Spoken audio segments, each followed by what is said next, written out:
I wanted to share about the experience when I first realized that I had entered and stabilized in non-duality, in the union of and with the universe.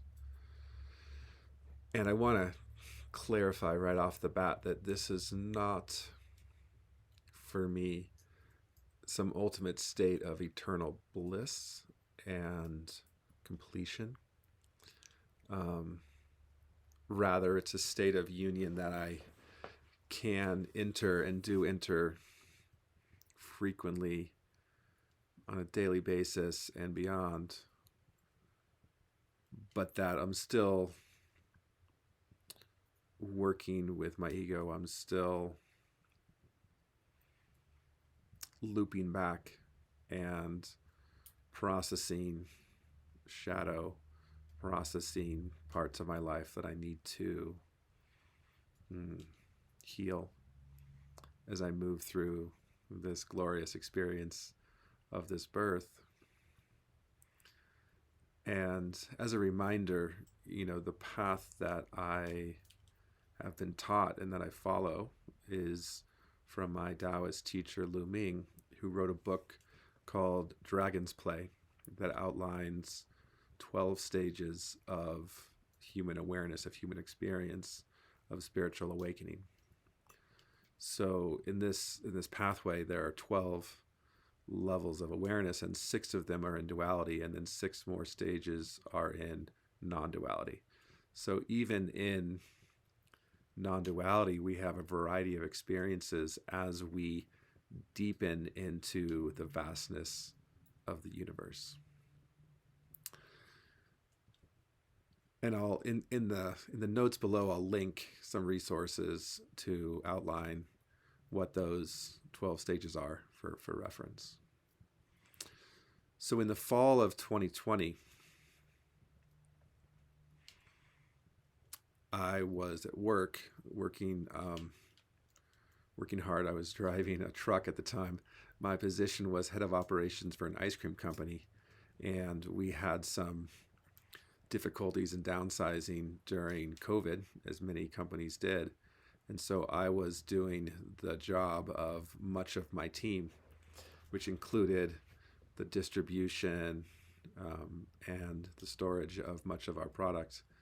And so I was out driving the truck around, delivering ice cream to the back alleys and loading docks of San Francisco and the Bay Area.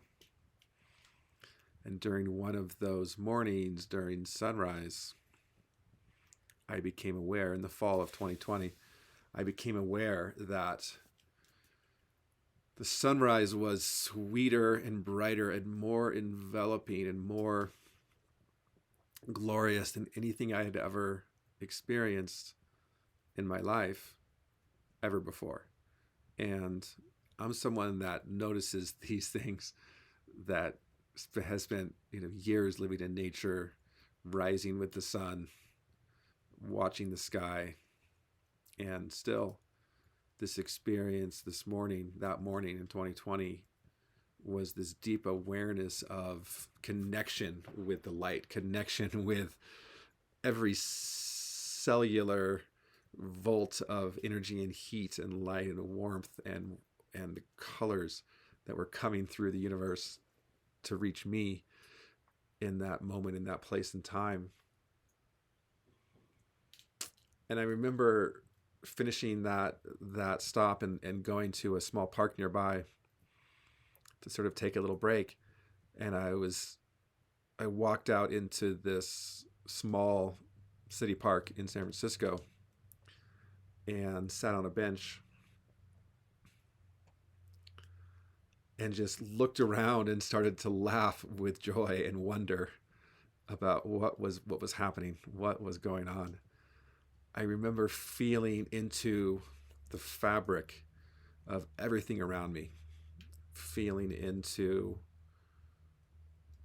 the energy and the vibrancy of the grass and the trees, and again, the light coming through, and the energy of all the sounds reaching my ears from the city blocks and traffic and people all around me. And I remember, this is my common experience now, this is my daily experience now, but at the time, this was the first time it really sunk into me that time itself, that moment in time I was experiencing, and before and after that, time itself felt like silly putty, felt like this malleable, stretchy experience. And I realized the unreality of time. I realized the perception of time creates the time in our human form. And I just reveled in the vastness of all things.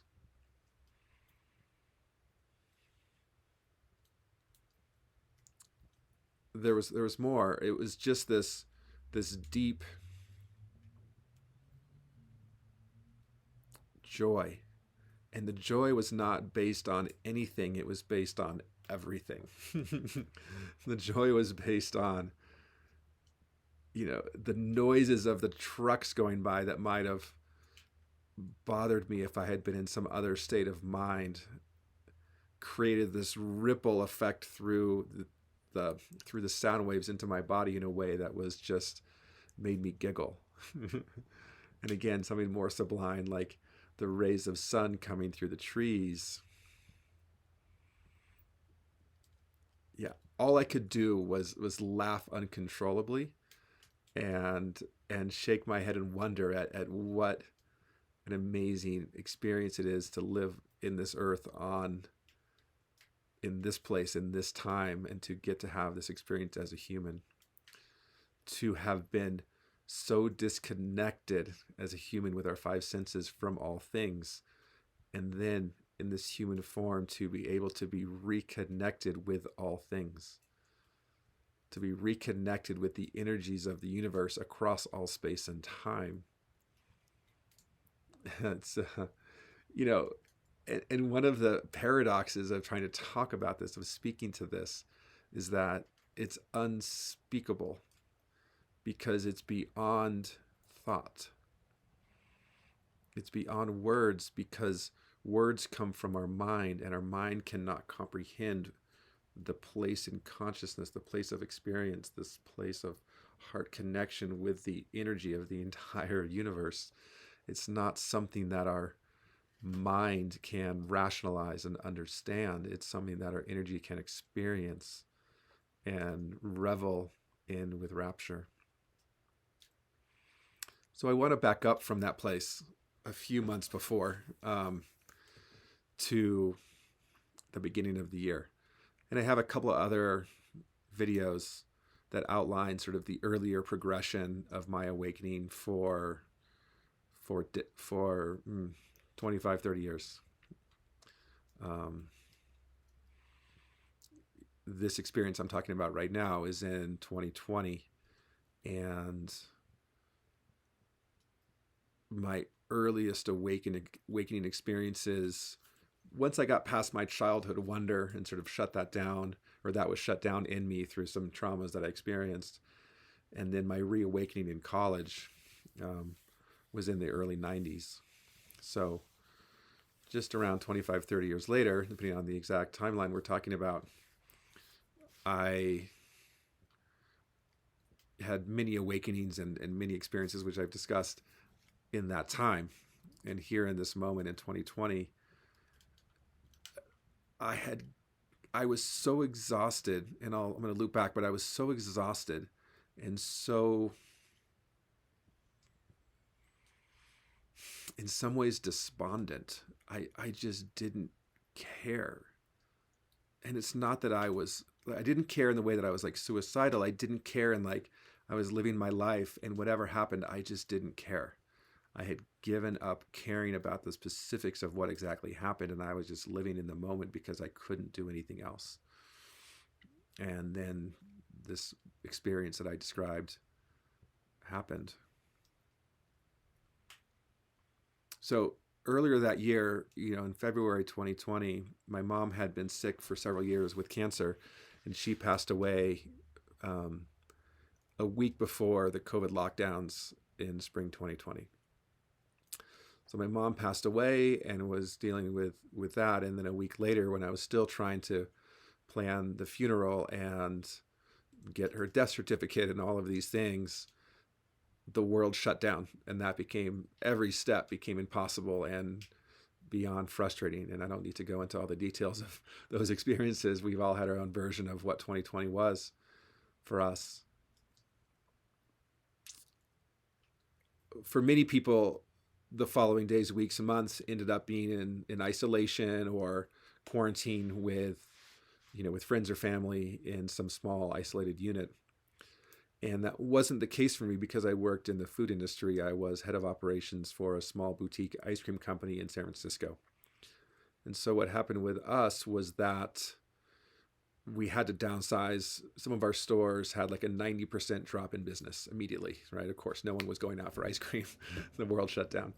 And so initially we did have to lay some people off. Fortunately, we were able to restructure and hire them back shortly thereafter. But initially we had to lay some people off. We had to, just scramble to try and figure out how to get things done. And my job as head of operations was to manufacture all the ice cream. We did everything in small batch in a small warehouse there in San Francisco in a small factory production facility. And then we had to store it, a bunch of it off-site at various cold warehouses, and then deliver it to a variety of stores that we owned, as well as other outlets that carried our ice cream around the Bay Area. And so all of a sudden I had a vastly smaller team to do all of that. And so I ended up working, 15-hour days doing the work of many of my employees. Much of it, in cold warehouses, in cold freezer spaces, loading and unloading trucks in the back alleys and loading docks by the dumpsters in the back alleys of San Francisco and the greater Bay Area. So I was working physically really hard, getting up early. I had to, my shift all of a sudden started from, very early in the wee hours of the morning up through, in some cases, dark. And I was just working all the time. I also had a daughter in elementary school and was with her a few days a week. And so for those days, I would work at home and try and get my other, sort of office work done from my computer at home while she was on the couch doing school. And then she would go to her mom's house and I would go to the warehouses and go to the production facilities and just catch up on that work and just work nonstop for days and days. So I was just, emotionally, I was a wreck because, my mom had just passed and then this world shut down and we didn't know what was happening. I was lucky to keep my job, but we had a massive pay decrease because our sales were down, and I was doing the work of numerous other employees, just trying to keep things going. So it was in this environment of just working myself to exhaustion for days on end, and then just getting up and doing it again, that I remember that I had been feeling really kind of distant and disconnected.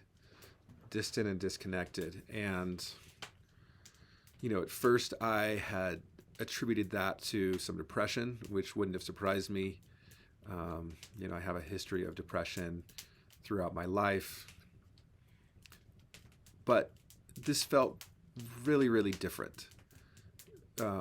My experience, my personal experience of depression is that I typically feel sort of heavy and a little bit like groggy, and there's like a dampness to the energy, if that makes sense.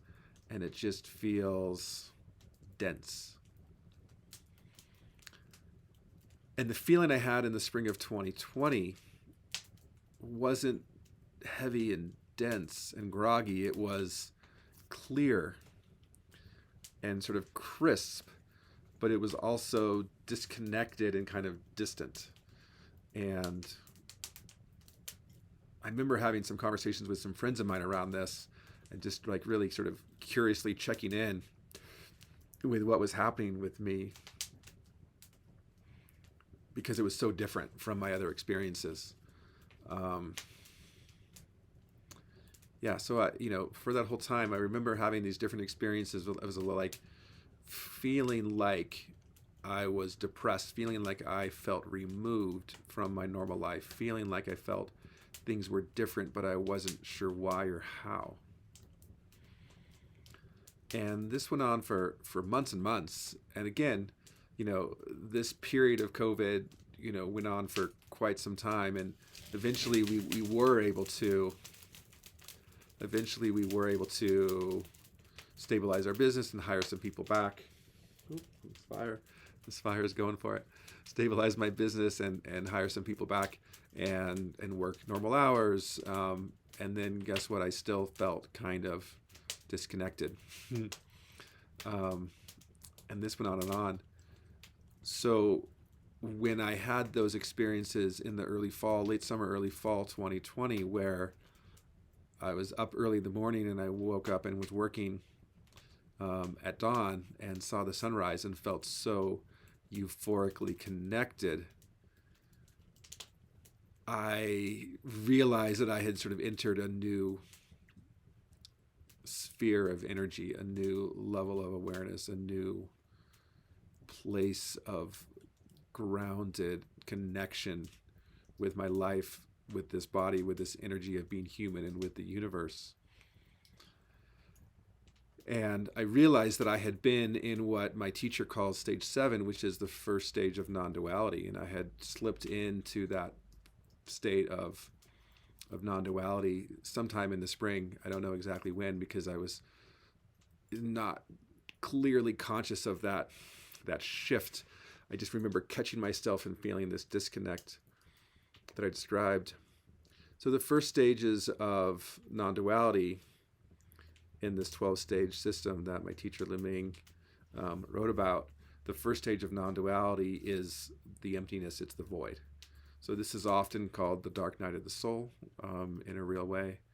This is the place where, it's a Taoist model. So you're either fully in the yin, in the emptiness, or sometimes it can shift and pulse and you're fully in the yang, in the everythingness that's still empty.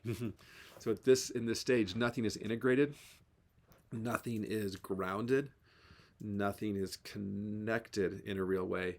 You're in the state of expanded consciousness, but it can feel, the cold emptiness can feel sort of disconnected, or it can feel overwhelming. And I was feeling both of those things and attributing them to the intense events of COVID and the other circumstances in my life. And that's all true. Looking back, what it feels like happened was that all of those events catapulted my consciousness, my energy through what previously had been the barrier of duality into non-duality. And I just let go. As I mentioned earlier, I was in this state of sort of not caring. I was so exhausted after months and months of doing this, and just sort of the uncertainty still of COVID going on. And we all know what that was like. All of that uncertainty just allowed me to let go and not try to constrict my consciousness into any particular way of being. And so I allowed myself, from one perspective, this all just happens, I allowed myself from one perspective to let myself go and fall into the void, and then stay in the void without trying to do anything about it. And then months and months later, I integrated the energy into what my teacher calls stage 8. So stage 8 is the first level within non-duality, within the unity of all things, where we go through that void phase of the emptiness. And sort of a good analogy to point in the direction of what this is like is stage 8 is like we can see the furniture in the room for the first time after it's been like a total blackout and we can't see anything. And then stage 8 arrives and we can start to see maybe some portion of some of the walls and perhaps some of the furniture on the edges of the room, right? We have a little bit of context for the vastness of this integrative unity experience of everything. So stage 7, where I was for those first number of months, I'm going to call it like 6 months, but I'm not sure exactly. Sort of roughly 6 months. I was in this void place of everything without even realizing it per se, although realizing it and talking to my friends about it, but not knowing what to say about it. And they didn't have much to say because they were also in their own state of disassociative angst around everything in their life with COVID, etc. as well. Um, so yeah, stage 8 happened. You know, initially as I was unloading cases of ice cream into this warehouse by some stinky dumpsters with some stinky urine in the corner where some people had peed overnight. Again, it doesn't have to, these spiritual awakenings don't have to look like anything glorious. They don't have to be majestic. They're just ordinary experiences in whatever circumstance you might find yourself. And wherever it is perfect. Wherever it is exactly where you need to be. Again, so that morning when I saw the sunrise, and I felt like I was seeing the sunrise for the first time anew. And it was maybe akin to an experience I had had on mushrooms or on LSD or something, which I hadn't done for quite some time at that point. But I was completely sober. Certainly my state of mind, I was exhausted, and yeah, I was exhausted and just sort of resigned and letting go. There was no other explanation for the magical experience that was this awakening, this deepening into stage 8. It simply was. It simply was. And that's why I was laughing I just remember laughing uncontrollably. It was so much like the deepest joy that I could ever imagine, because there is nothing special about it. And yet it was some of the most sublime, special moments of all time. And yet also it wasn't special at all. It was just completely ordinary and mundane, just like any other moment, because it was all just right there. It was all just right there.